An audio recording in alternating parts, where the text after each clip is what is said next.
ଆଜିର ଅନୁଚିନ୍ତା। ପରିଶ୍ରମ କରୁଥିବା ଲୋକ କେବେ ଭୋକରେ ଶୁଏ ନାହିଁ।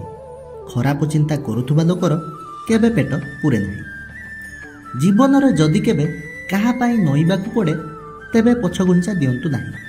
କାହିଁକିନା ଦୂର ଆକାଶର ସୂର୍ଯ୍ୟ ବି ସନ୍ଧ୍ୟାରେ ରାତ୍ରିର ଜହ୍ନ ପାଇଁ ନିଜେ ଅସ୍ତ ହୋଇଯାଏ।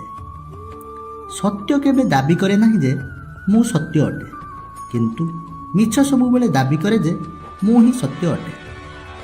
ଜୀବନରେ ସଫଳତା ନାମକ ପୋଷାକ ପିନ୍ଧିବାକୁ ହେଲେ ନିଜ ପାଖରେ ପରିଶ୍ରମ ନାମକ ଗୁଣ ରହିବା ନିତ୍ୟାନ୍ତ ଆବଶ୍ୟକ।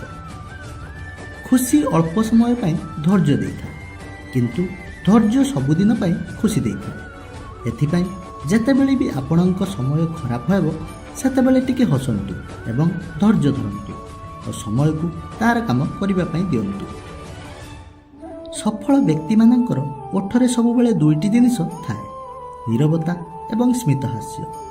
ହସ ସମସ୍ୟାର ସମାଧାନ ପାଇଁ ଏବଂ ନୀରବତା ସମସ୍ୟାକୁ ଏଡ଼ାଇବା ପାଇଁ।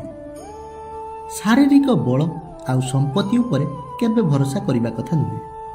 ରୋଗ ଆଉ ଗରିବୀ ଆସିବାକୁ ବେଶୀ ସମୟ ଲାଗେ ନାହିଁ। ଆଖିରୁ ଝରୁଥିବା ଲୁହ ଓ ନୀରବତା ପଛରେ ଲୁଚି ରହିଥିବା ଦୁଃଖ ବୁଝିପାରୁଥିବା ଭଳି ମଣିଷଟିଏ ଯଦି ଆପଣଙ୍କ ପାଖରେ ଅଛି ତେବେ ବୁଝି ନିଅନ୍ତୁ ଆପଣ ଦୁନିଆର ସବୁଠାରୁ ଭାଗ୍ୟବାନ ମଣିଷ। ସୌନ୍ଦର୍ଯ୍ୟ କେବେ ବି ମଣିଷର ଚେହେରା କିମ୍ବା ଦେହର ରଙ୍ଗରେ ନଥାଏ।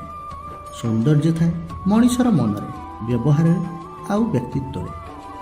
ଧନ୍ୟବାଦ।